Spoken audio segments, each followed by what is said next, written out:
ये कथा इतनी पावनी कथा है, इतनी पावन कथा है कि मैं क्या बताऊं।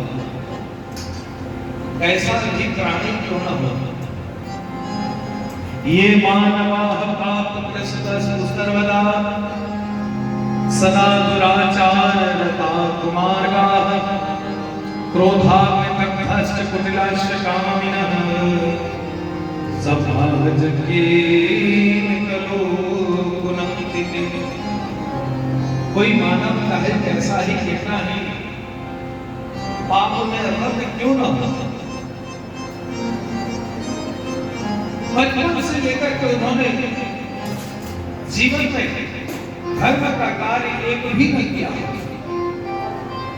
इतना ही नहीं, क्रोधाश्च दग्धः कुटिलश्च कामिनः, क्रोधी हो, कामी हो, कुटिल व्यक्ति हो, ऐसा भी व्यक्ति अगर एक बार जीवन में शिव महापुराण की कथा सुन लेगा तो निश्चित ही उसका कल्याण हो जाएगा। इसमें कोई संदेह की बात नहीं। प्रमाण दिया, क्योंकि बिना प्रमाण के लोग विश्वास नहीं करते। तो एक देवरात नामक ब्राह्मण का परिचय देते हुए कहा, ये बड़े ही धर्म मार्ग से च्युत थे, भटके हुए, लेकिन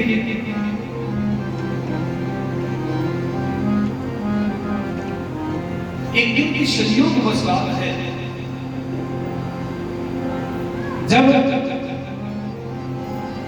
अपने गांव को छोड़कर ये कहीं बाहर निकला तो ज्वर से पीड़ित हो गया और जाकर के किसी आश्रम में रहा।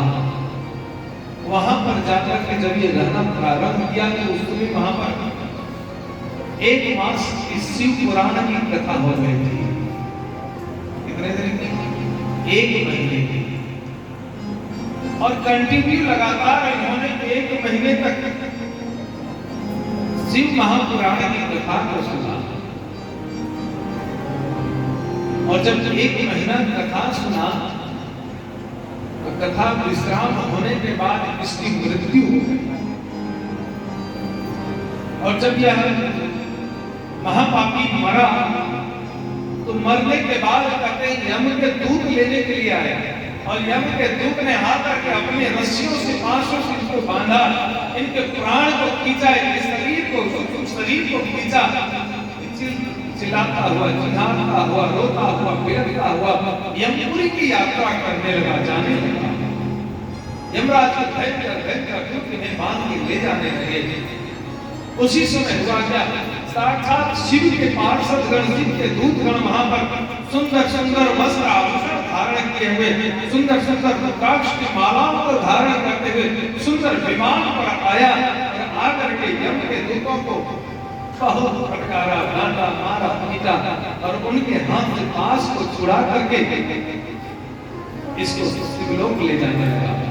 लेकिन जब वहां पर बहुत कोलाहल होने लगा तो कहते उसी समय वहां पर साक्षात यमराज प्रकट हो गए और यमराज प्रकट होकर के उन शिव दूतों को पूजा किया है, सम्मान किया है और प्रार्थना किया है।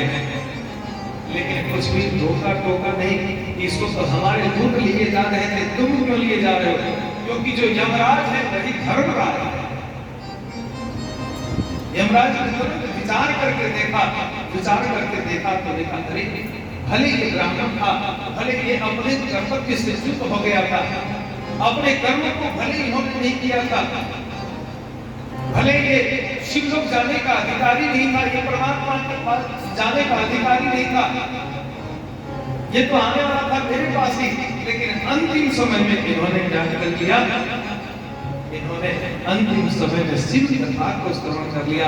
तो जिसने शिव कथा को श्रवण कर लिया फिर उसने जीवन में कोई पाप रह नहीं जाता है, ये तो शिव भाव का ही जानेगा।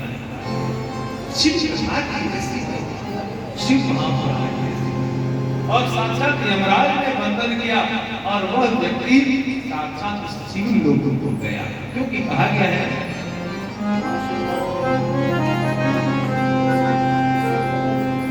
शिव नाम जो उचारे तब